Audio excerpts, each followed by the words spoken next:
Bonjour, je suis Madame Koné Mariam Diarra, professeure de physique-chimie. Aujourd'hui, la leçon qu'on va voir, c'est le mouvement du centre d'inertie. Le mouvement du centre d'inertie, c'est tout simplement le mouvement des corps qu'on va étudier en supposant que l'ensemble de la masse de ces corps sont concentrés au centre. Dans ce cas, le premier point qu'on va voir, c'est le champ gravitationnel ou champ de pesanteur. Le champ gravitationnel ou champ de pesanteur est un champ qui est créé par la Terre en son voisinage. Ça veut dire que tous les corps ou bien tous les points qui se trouvent aux alentours de la Terre sont soumis à un champ qu'on appelle champ gravitationnel ou champ de pesanteur. Ce champ est tout simplement créé par la Terre en son voisinage. Le champ gravitationnel est noté G. G, vecteur. Vecteur parce que le champ gravitationnel est une grandeur vectorielle. Et comme toute grandeur vectorielle, le champ de pesanteur a des caractéristiques. Alors, caractéristiques.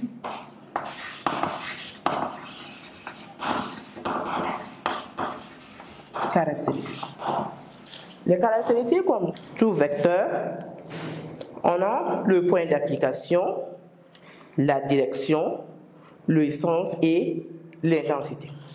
Le point d'application du champ de pesanteur, c'est tout simplement toute zone de l'espace. Toute zone de l'espace alentourant la Terre ou à la surface de la Terre représente le point d'application du champ de pesanteur. Ensuite, ça veut dire que son point d'application, c'est tout simplement toute zone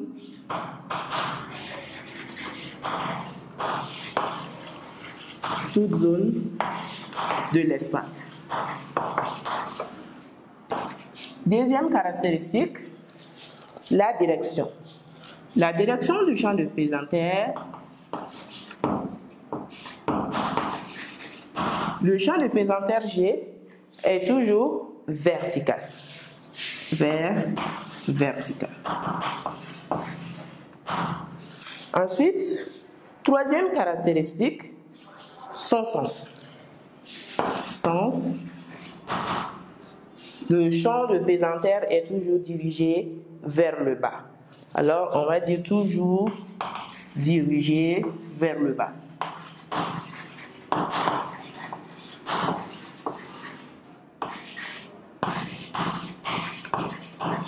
Ensuite, dernière caractéristique, intensité. Son intensité, dans ce cas,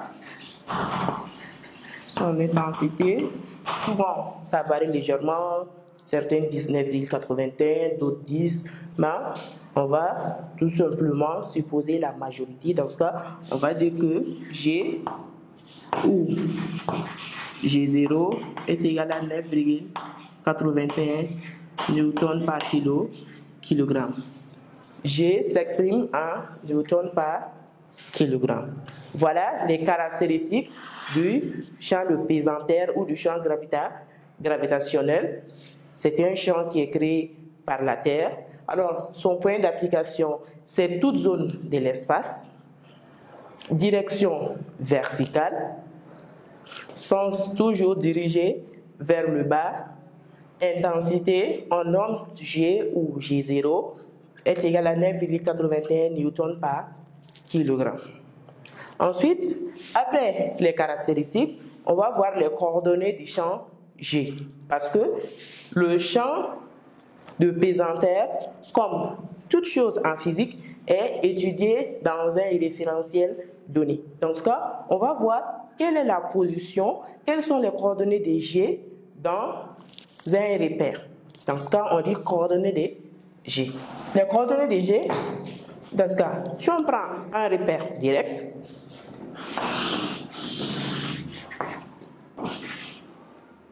Ici, on est dans les plans, alors on a deux axes, X, Y. Dans ce cas, de centre O. G, comme on a dit, c'est un vecteur qui est toujours dirigé vers le bas. G se représente toujours ainsi.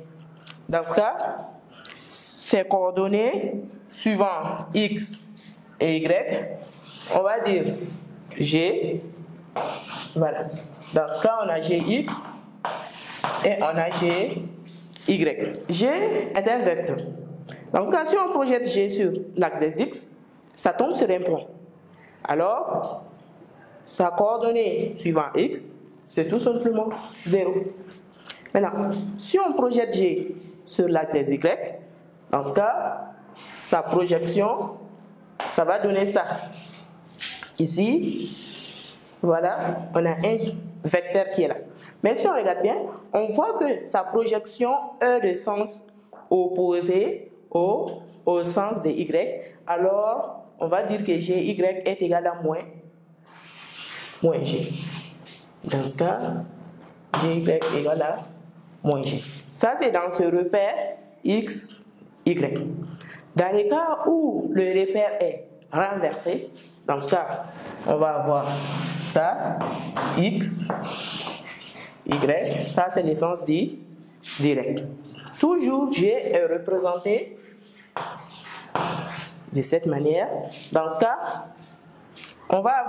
ici, on a G toujours dirigé vers le bas, vertical. Si on projette sur l'axe des X, toujours, dans ce cas, sa composée suivant X va nous donner 0. Gx égale à 0. Si on projette suivant Y, cette fois-ci, on voit que Y, la partie positive de Y est dirigée vers le bas. Alors, si on projette G sur Y, on va avoir ça. Comme c'est un vecteur. Et cette fois-ci, on voit que Gy est dans le même sens que Y. Dans ce cas, on va avoir Gy égale à G. Dans les cas où on est dans l'espace, si on est dans l'espace, on va avoir trois axes, X, Y et Z. G sera toujours représenté de la même manière, verticale, dirigée vers le bas. Dans ce cas, on va avoir G. Maintenant, si on projette G sur les trois axes, dans ce cas, je vais avoir trois coordonnées. G, on a Gx, Gy et Gz. Dans ce cas, toujours, si on projette G sur l'axe des X, ça tombe sur un point. Alors, Gx est égal à 0. Si on projette, on tombe sur un vecteur, mais dans le sens opposé de Y, alors Gy égale à moins G. Et si on regarde bien, ici il y a l'axe des Z, je ne touche même pas l'axe des Z, alors Gz est tout simplement égal à 0. Ça veut dire que ça c'est quelques positions dans lesquelles on peut retrouver le champ représenté dans un repère. Alors, raison pour laquelle ici on est dans les plans, ici aussi on est dans les plans, mais là on est dans l'espace. Et notre point, coordonnées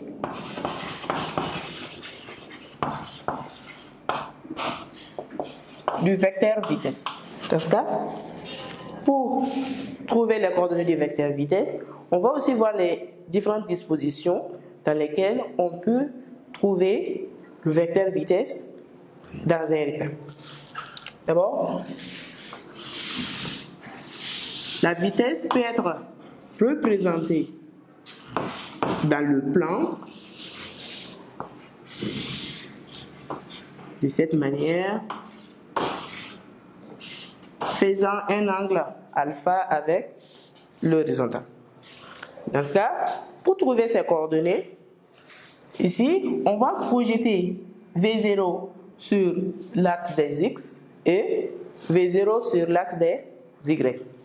L'axe des abscisses et l'axe des ordonnées. Dans ce cas, je projette, on va tomber sur ce point. Dans ce cas, on va avoir ici V0x, pardon. On va avoir V0x. Si je projette là, on va avoir V0y. Dans ce cas, pour trouver V0x et V0y, dans ce cas, on va calculer le cosinus de cet angle. Cosinus alpha, c'est tout simplement côté adjacent sur l'hypoténuse. Côté adjacent sur l'hypoténuse. Dans ce cas, ça fait V0x sur V0.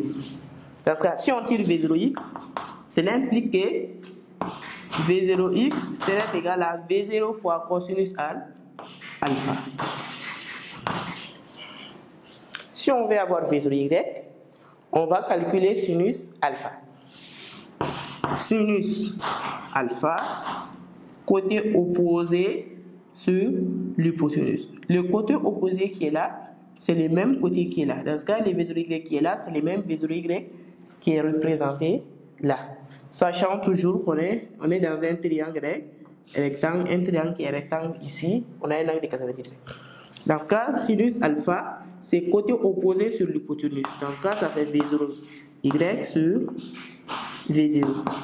Si on tire V0y, on va avoir V0y est égal à V0 sinus alpha. Ça veut dire que les coordonnées de V0 dans ce critère, c'est tout simplement V0x est égal à V0 cosinus alpha et V0y est égal à V0 sinus alpha.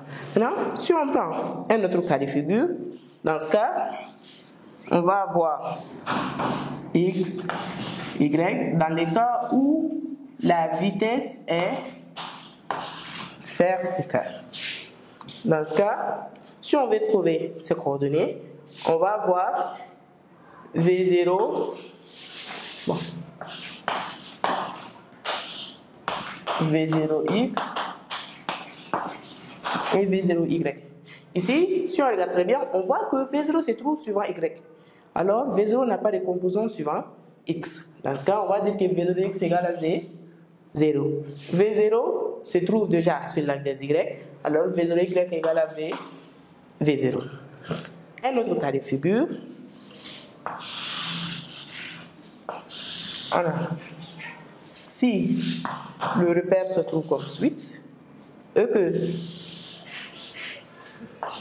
on a vitesse V0, faisant un angle alpha avec la verticale.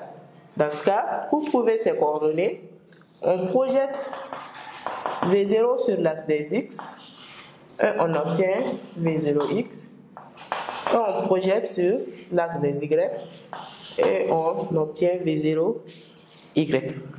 Dans ce cas, toujours, on va calculer soit cosinus, soit sinus de cet angle alpha. Pour avoir le V0x qui est là, normalement, c'est le même V0x qui est là. Le V0y qui est là, c'est le même V0y qui est là. Dans ce cas, ici, on a un angle droit, alors on a un triangle rectangle. Si on calcule cosinus alpha, ça fait côté adjacent sur l'hypoténuse. Le côté adjacent, cette fois-ci, c'est V0y. Et l'hypoténuse, c'est V0. Dans ce cas, ce qui implique que V0y est égal à V0 cosinus alpha. Maintenant, pour trouver V0x, on va calculer ici sinus alpha, ça fait côté opposé à l'angle sur l'hypoténuse. Dans ce cas, ça sera V0x sur V0, ce qui implique que V0x est égal à V0 sinus alpha. Et V0y est égal à V0 cosinus alpha. Ça, c'est quelques cas de figure pour pouvoir trouver les coordonnées de la vitesse des zéros.